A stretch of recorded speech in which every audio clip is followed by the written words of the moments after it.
Hi, everybody. Welcome into Sports Talk Chicago. Great to see all of you here with us. Beautiful evening for sports here in Chicago. Jon Zaghloul here with you. John Meadows is directing and producing. We're live on all of our great affiliates across the Chicagoland area. Cities 92.9 FM, AM 1230, WJOB, Aurora Community Access TV, JED TV, and of course right here on YouTube. You can hit that like button, hit the subscribe button, and join our growing community. We're getting close to 20,000 subscribers, and every little bit helps. If you miss any of this program here today, find us on every podcast platform at Sports Talk Chicago. It's great to be with all of you. We have so much to get to here today. We have to lead off with the Bears, as always. And there's been some interesting reports that have come out regarding Justin Fields and his future in Chicago, in addition to, which is really what I want to start with, the Broncos' game plan to beat Justin Fields. We kind of went viral before the season began when the Packers said they were going to employ the Mitch Trubisky strategy on Justin Fields, and we kind of laughed it off and joked and said there's no way you can employ that sort of strategy on somebody so dynamic like Fields, who could run, who could move out of the pocket, who's a mobile quarterback, not somebody who's a pocket passer, more like Mitch. Well, here's what it said, according to Brad Biggs of the Chicago Tribune, about the Broncos and their plan to defeat, which they ended up doing, Justin Fields. Here's what Biggs said in his article, quote, "That's when things fell apart for the Bears and the Broncos executed their number one objective for the week." Here's a quote from a player, quote, 31 fumbles going into our game, one player said in the locker room, referring to Fields' total career in his total, quote, number one emphasis, that was it. Well, the game plan to stop the run was foiled. That coaching point was spot on. They knew that if they got Fields in the right situation, he would give the ball up. Oh, boy. That is a pretty damning quote from a Broncos defender, and it really mirrors what was said about Mitch Trubisky a few years ago when the Packers said, all we need to do is make him play quarterback, and we'll make sure that they lose. Well, this is troubling. I know many people gave me flack over the weekend on Sunday saying, hey, it wasn't Fields' fault. You're crazy. It's Matt Eberflus. Fields has nothing to worry about. He's not blamed for anything. Bullcrap. No, he's to blame for how that game ended. Yes, he is. The fumble that turned into a touchdown. The least he could have done is held on to the football. Okay? I understand there's tons of pressure and issues, not a lot of blocking. I get it. But at least, hold on to the football, and the interception at the end of the game, no excuse. Once again, an opportunity and a situation to win the game, game-winning situation, game-winning drive opportunity, and he blew it again. Wasn't a pick six this time like it has been the past couple of times, but it's still a pick in the fourth quarter. And a fumble, returned for a touchdown, a fumble six, if you will, in the fourth quarter. This is a scary trend. And this Broncos player who said this on the record of Brad Biggs is crazy to me. I can't believe this quote came out. I can't believe this was actually said out loud by a Broncos defender. And, of course, no name was given. Why would there be? But this is what he said, quote, 31 fumbles going into our game. That was our number one emphasis. That was it. The Broncos' game plan to defeat Justin Fields was force him to turn the ball over, and guess what? It worked. Because of Fields' two turnovers, in addition to the Bears' defense, in addition to Matt Eberflus being stupid, it all contributed to the Bears losing and blowing a 28-7 lead against Denver. How crazy is that? Cole Kmet, by the way, with that interception, was wide open at one point. Fields didn't pull the trigger. Fields waited, then Kmet stopped short because he was wondering where the football was, then a miscommunication, then a pick. It's on Fields, too. And where was this defense for Mitch Trubisky? I mentioned this on the program on Sunday after the game. Some of you agreed. When Mitch Trubisky fumbled the football against the Lions, I believe that was 2020, fumbled the ball deep inside Bear territory, the Lions picked it up, ended up scoring a touchdown later. Everybody was all over Mitch. It's Mitch's fault, can't hold on to the football, big problem. When Justin Fields does it, it's somebody else's fault. When Justin Fields throws an interception, it's somebody else's fault. When he turns the ball over in crunch time of the fourth quarter, it's always somebody else who's to blame.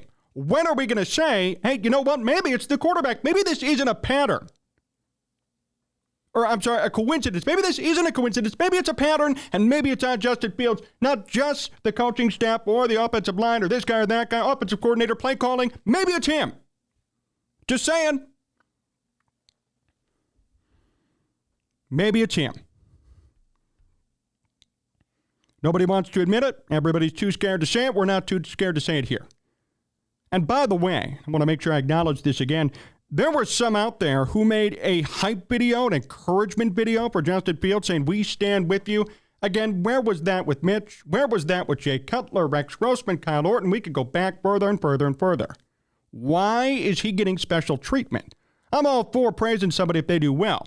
Why is somebody getting special treatment from Chicago media and Chicago fans even? I've never heard of that before. Maybe it's a different era, I guess, but I've never heard of special treatment for somebody who just simply isn't performing. No other quarterback got that treatment. Why does he get it?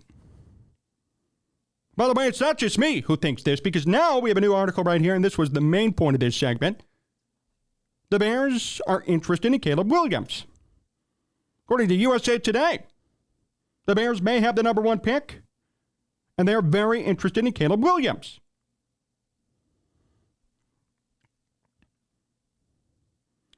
Here's what the article says here, quote, even if Fields plays well individually to the end of the year, it's hard to imagine that a likely new coaching staff and potential new general manager won't just want to start fresh with Williams.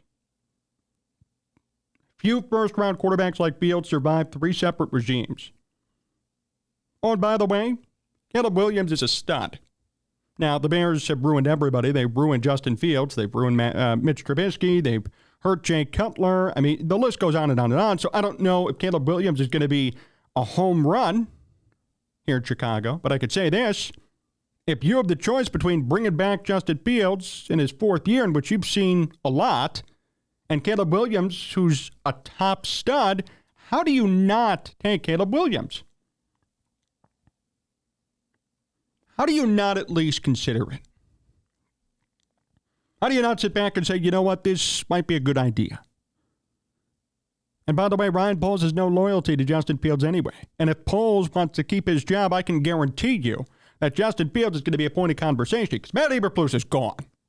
He's going to be gone by the end of the year, if not maybe mid-season, although I doubt it's possible. I know Peter King came out this week and said, well, just because they haven't done it doesn't mean they won't. Well, the Bears won't do it. But they're too scared to do something like that, but they will do it at the end of the year. Matt Eberflus is going to be out. Ryan Poles is going to be on the edge. I think he should go, but they're probably going to keep him. Let's be honest here. And his defense is going to be, well, I didn't have a quarterback. You guys didn't give me the quarterback that I wanted. I want to draft my own quarterback. We're going to have 2 top picks. I want to take somebody. Fields is going to be gone too eventually. Unless this Bears team wins 13 in a row and Fields becomes an MVP candidate for the last 13 games of the year, he's going to be gone, too. Look me in the eye and tell me you'd rather have Justin Fields over Caleb Williams, or even over Shadir Sanders if he somehow declares this year. Doubt it, but maybe it happens. Look me in the eye and tell me honestly you're going to die on that hill of I want Justin Fields over those 2.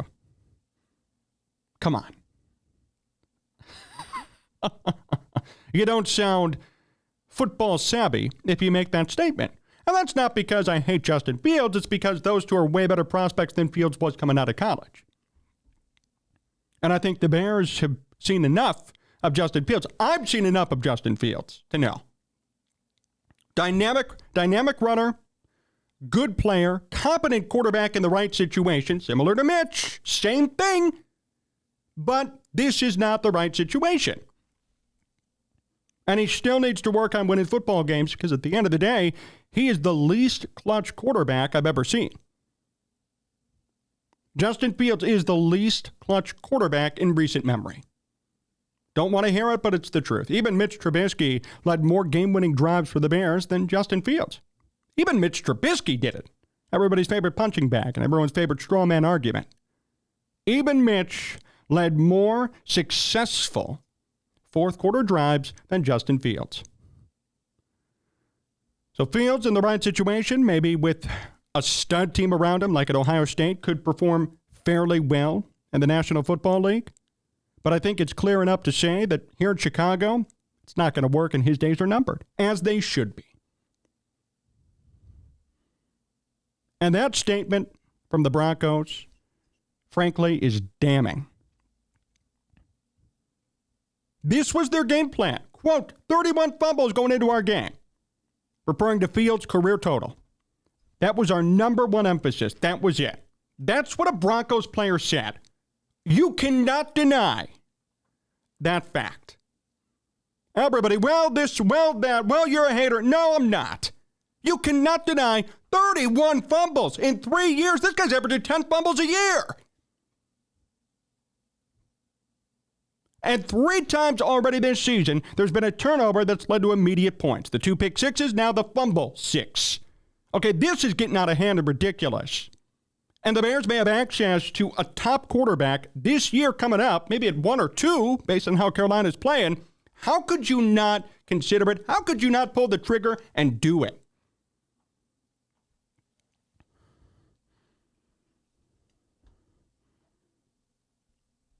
I encourage the Bears to really seriously consider drafting a top quarterback this year in the draft. Selecting somebody and trying to mold them their way with a new head coach. Because I'll tell you what, too, if Eberflus is gone, Fields is gone no matter what. Whether you agree with it or not, he's going to be gone if Eberflus goes. There is no coach who wants to come in and inherit him. Eberflus had to inherit him. Eberflus had to inherit him. He could even argue, I had to inherit this quarterback. I want my own quarterback. Maybe he'll stay. Knowing how dumb the Bears are, it probably could happen. It's probably within the realm of possibility. So we got to stop with the dying on the Justin Fields hill. Really? Not for the sake of hatred, for the sake of reality. The reality is he's extremely turnover prone. And the reality is he put up these great numbers in a great game against the worst defense in football. Well, actually, the second worst defense in football because the Bears have the worst defense in football. The worst defense in football. My bad. Sorry. It was the other way around, opening up on Sunday, but clearly now it's back the other way, and the Bears are at the bottom of the totem pole, as they should be. What a pathetic, sorry excuse for a football team. So Ryan Poles is probably going to stick around. My guess, Eberflus is going to be gone. If he goes, Fields will go. And then Ryan Poles has a decision to make, and he will draft another quarterback because he wants his own guy. He's going to say, it's not fair to me that I had to keep Justin Fields around, that I couldn't draft my own guy. That's going to happen. He's going to stay here in the front office with Kevin Warren, who just walked into the door. And Eberflus and Fields are going to be gone. And I don't disagree. The statement by the Broncos defender is enough for me to say that's pathetic. How are we judging this superstar according to everybody's talent like that, right? Everybody, he's a superstar, he's a generational talent, he's so good, he's being screwed, all these things, all of these qualifiers about Fields that a Broncos player says, well, he has 31 fumbles, that was our plan. Bam! That's it! Cracked the code, and they won the game. But now he's a generational player who just happens to fumble 10 times every year on average. Sorry, don't want to hear it? That's not a generational player. That is not a generational player. That's a talented player who kind of has turnover issues, but that's not generational, okay? Tom Brady wasn't doing that crap. Pat Mahomes doesn't do that crap. Those are generational players. Justin Fields is not. And everybody who continues to go along that hype train and continues to find ways to die on this hill, you're going to look dumber and dumber by the week. And I just find it so interesting that none of this coverage was there for Mitch Trubisky. There were no Chicago media outlets making hype videos saying, I stand with Fields. Can you believe that we've sunk to that level here in Chicago media? Never mind the fact that the team on the field's 0-4. So talk about a vacuum of coverage for Justin Fields. This is the reality, and this is probably what's going to happen come the end of the year.